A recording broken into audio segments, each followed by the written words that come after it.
Flamengo se adaptando também aos novos jogadores, né? Sim. Então, vamos ver o que sai desse trabalho do Felipe Luiz, quase campeão do primeiro turno. Agora, a arrancada é a do São Paulo, no Morumbi. Mais uma vitória, deixando de lado a decepção na Copa do Brasil, assim como o Flamengo, assim como o Internacional. O São Paulo fez uma boa partida contra o Vitória. Agora, o motor desse time tem nome, hein? Marcos Antônio. O que corre, o que tá jogando, tá sendo fundamental pro São Paulo, hein, Birner? Ele tá jogando muito bem. Ele tinha se machucado antes do Mundial, não participou das últimas 3 partidas do São Paulo no Campeonato Brasileiro. O São Paulo teve uma queda de rendimento muito grande por conta disso. E ele tem sido, como você falou, o jogador que mais se movimenta e acha soluções no meio-campo de São Paulo. Não é um cara de definição de jogadas, de finalização, mas é um cara que está sempre muito próximo da bola e sempre acha, ou quase sempre acha, bons passes para abrir espaço. Mas eu acho que hoje... E aí o gol do Bobadilha, parceiro dele também. Também, né? Eu acho que o grande segredo do São Paulo, do Crespo, é que o time fisicamente muito mais bem preparado depois da paralisação, ele esmaga a saída de bola do adversário. E é muito intenso. Ele perde a bola, tá em cima, perde a bola, tá em cima, perde a bola, tá em cima. O adversário não consegue sair de trás, vai ficando sufocado. E aí, com as movimentações, porque o São Paulo não atua com o centroavante de fato, ele consegue confundir a marcação dos adversários muitas vezes. São Paulo, com 21 segundos de jogo, o Ferreirinha perdeu um gol. Numa bola que ele sai de dentro para receber a bola do lado esquerdo e entra na área com muita facilidade para fazer o corte. Para a tristeza da maior torcida do Brasil, né? Que é a torcida do Ferreirinha. Para ver o Neto do Tanga. Abração, Neto. Então acho que hoje, mais do que a bela atuação do Marcos Antônio, eu posso destacar vários jogadores hoje do São Paulo que foram bem. Eu acho que o André fez um bom jogo, o Rodriguinho fez um bom jogo, e o Rodriguinho é um jogador que é curioso. O São Paulo não sabe, obviamente, mas quem não vê muitos jogos do São Paulo esquece, ele subiu tem 3 anos. Sim. E com aquela promessa de ser craque, né? Então, já é a temporada dele com mais jogos, né? Com mais jogos. O que acontece dentro do São Paulo? O Rodriguinho é um jogador muito tímido, tá? É um jogador que sentia o peso dos jogos, que sentia o peso da camisa. Dentro do São Paulo sempre foi tratado como um jogador tecnicamente acima da média. E parece que esse jogador, depois desse tempo, começa a se sentir mais confortável com as exigências dos jogos. Vamos esperar mais tempo para saber isso, porque no final das contas é preciso entender como ele vai lidar com os jogos mais decisivos do São Paulo, não com jogos de pontos corridos. Por exemplo, eu não acho que ele vai começar o jogo contra o Atlético Nacional, mas ele pode entrar. Quem? O Rodriguinho. Rodriguinho? Hoje pra mim é titular. Também acho. Hoje vestiu a camisa. E quem sai? Não sei, não. Você vai tirar o Luciano pra botar o Rodriguinho? Não. É o meio campo com o Marcos Antônio, Bobadilha, o Rodriguinho, e lá na frente ele pode pensar... E o Alisson? Mas é que o Rodriguinho e o Lucas? Fazendo a do Luciano. Que jogou um pouco hoje. Não, mas eu acho que pra mim o time ideal, pela bola que tem jogado, é claro que o técnico leva a hierarquia. E que bom que o problema é esse, né? Porque o problema recente era não ter pé. O primeiro tempo, quando inverte ali o Marcos Antônio com Bobadilha, a aproximação do Rodriguinho e acionando o Ferreirinha é onde São Paulo é melhor. Não, mas então, mas aí ele tava fazendo o Luciano, ele faz o quê? Mas não é só por esse jogo. Pra mim, pelo que vem jogando, todo mundo na condição ideal. Se na terça-feira já tiver todo mundo inteiro, né? Preciso ver a condição do Lucas. O Rodriguinho não sai do time, meio campo com o Marcos Antônio, Bobadilha e Rodriguinho, e lá na frente uma dupla, Lucas e Luciano.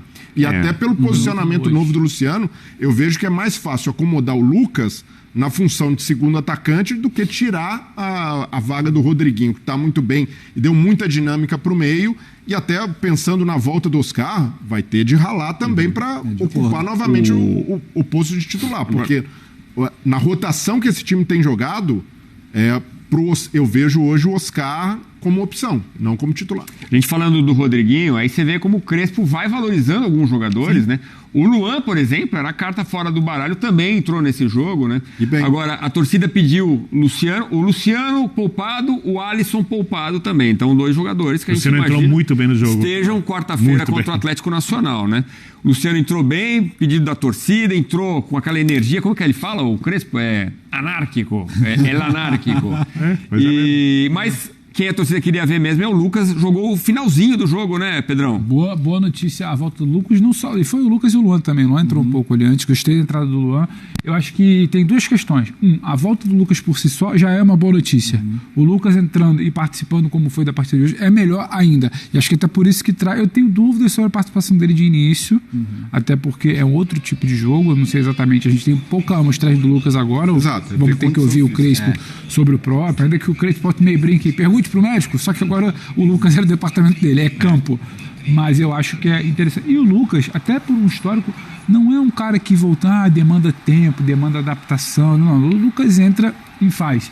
Pode ser uma opção. Agora, o Lucas voltando, jogando, minimamente você vendo ali, sabe, que ele não desaprendeu, eu acho que pra mim é até pro São Paulino a grande notícia de hoje. Porque o time já vem bem, o time já vai jogando. Marcos Antônio não é novidade, Ferrarese não é novidade, Bobadilha não é novidade. Talvez o Luan, mas entre o Luan e o Lucas, o cara sai do Morumbi feliz, que teve o gol, teve a vitória, tem o Lucas voltando e você podendo projetar o Lucas no jogo mais importante que eu acho que é agora, o mata-mata do Libertadores. Assim, o Lucas, tecnicamente, para mim, ele é o melhor jogador do São Paulo, mas ele precisa, para que essa técnica prevaleça, ser um jogador de arranque, de explosão. Perfeito. Mas aquele lance para mim é emblemático. Entendeu? Ele depende muito do físico. Ano passado, é o cara que arrasta. Quando o São Paulo chegou no momento mais agudo do mata-mata, os jogos contra o Botafogo e contra o Atlético, o Lucas estava baixo fisicamente. Tanto é que, apesar do São Paulo ter levado a decisão contra o Botafogo para as penalidades, o Lucas não fez jogos à altura do futebol dele, como, por exemplo, fez quando voltou para o São Paulo fisicamente bem e foi muito bem nas semifinais da Copa do Brasil, quando o São Paulo foi campeão. E não fez contra o Atlético, perdeu pênalti num, perdeu gol no outro, não conseguiu render tecnicamente. Talvez, a gente só vai saber isso ao longo do tempo, se ele estiver fisicamente bem, o fato de ele estar voltando agora seja um trunfo favorável ao São Paulo. Porque ele pode estar muito inteiro para lidar com esses jogos de mata-mata de Libertadores, que é um campeonato onde o São Paulo não é o principal favorito, obviamente, mas se você olhar a capacidade de mobilização do São Paulo no mata-mata há muito tempo, vale lembrar, por exemplo, com o Zubeldia, o São Paulo não perdeu nenhum jogo de Libertadores com o técnico anterior, nesses jogos grandes. Com o time jogando bem, se houver essa mobilização e se o esquema de jogo se adaptar ao Atlético Nacional, e eu vou dar uma de Felipe Luiz, quem não sabe ainda coisa é o Inter, eu vou ver o Atlético Nacional da segunda-feira em diante, eu vou olhar como que o Atlético Nacional tem feito, para entender se o sistema de jogo encaixa ou não, por isso eu não posso opinar aqui. Se houver um encaixe, o São Paulo pode avançar na Libertadores e pode almejar o título. Mas ele precisa de uma mobilização e de esquema de jogo exatamente encaixado ao do adversário, porque o Crespo tem muito mais acertos do que equívocos desde que chegou ao São Paulo. Isso é inegável. Mas os equívocos aconteceram quando o São Paulo perdeu um jogador contra o Atlético Paranaense, um equívoco feio de não mudar a ideia de jogo, e contra o Flamengo, de escalação, não de ideia de jogo. Ou seja, ele não tem mudado a ideia de jogo. Ele muda um pouco a característica do time, mudando os jogadores, mas não a ideia de jogo. E talvez em algum momento precise mudar. Mas uma coisa meio inegociável pra mim, se tem uma coisa que não tem dúvida pra mim, é a mobilização do São Paulo pra esse jogo. O São Paulo hoje é um time que compete. Ele, inclusive, você fala muito que esse time tem muito caráter, né? Muito. Algum teu grupo, aliás. O grupo de jogadores tem muito caráter. Treinador. Compete. Onde ele cresce é quando o jogo fica físico, de disputa. Ele quase sempre está levando vantagem. E a gente está falando de um mata-mata de Libertadores para um clube do tamanho da história de São Paulo nessa competição. Para mim, essa questão da mobilização por esse jogo é algo que... eu teria certeza disso se o São Paulo tivesse jogado de maneira diferente a partida do Morumbi contra o Atlético Paranaense. Só por isso que eu tenho uma pequena dúvida. Rapidinho, o Crespo está pedindo passagem. Mas era Copa do Positivo. Brasil, né? O ambiente... Nossa, São Paulina, mais uma vitória, a quinta seguida aí do Tricolor. Ficou claro que o jogo do meio de semana contra o Atlético Paranaense foi atípico, mano. Perdeu um jogador ali no começo e aí deu tudo errado. Foi aquela noite onde deu tudo errado. Hoje o São Paulo voltou nos trilhos, voltou a jogar bem. Só tá pecando na questão de matar o jogo, né? De jogar mais tranquilo aí, descansar mais o resultado. Levou muito 1-0, criou bastante chances. Um fator do Crespo aí é os meio-campistas pisando dentro da área mais uma vez. Bobadilha fez o gol aí, o Marcos Antônio já tinha pisado em alguns jogos, dando assistência, Bobadilha também fazendo gol. Foi mais uma boa partida, o Rodriguinho bem de novo, o Ferrarese uma partidaça. Vamos ver como vai ser aí no jogo contra o Atlético Nacional, que é um jogo fora de casa, né? Um jogo bem difícil. O Tricolor agora tá no G6, 28 pontos, 12 pontos do Flamengo. Se a gente for colocar na ponta dos dedos aí, contar o tanto de jogo, de ponto besta que o São Paulo deixou pra trás, era pra estar lá em cima, mano. 2 pontos contra o Sport, contra o Cruzeiro mais 2 pontos. O Cruzeiro, quando na época que tava muito mal, o São Paulo não ganhou. O jogo contra o Ceará também dava pra ter ganho. Vários jogos. Se o São Paulo tivesse feito aí pelo menos mais uns 6 pontos desses aí que o São Paulo jogou fora com o Zubeldia, era pra estar lá 4 pontos do Flamengo, brigando pela liderança do campeonato. Mas arrancou aí, pra quem falava que o São Paulo tinha um time pra cair, um time pra brigar lá embaixo, não é esse time. Esse time vai brigar na parte de cima ainda, porque tá dando muito resultado. Vamos ver como é que vai ser meio de semana aí decisivo. Tem que dar a vida, porque a chance de título já foi da Copa do Brasil.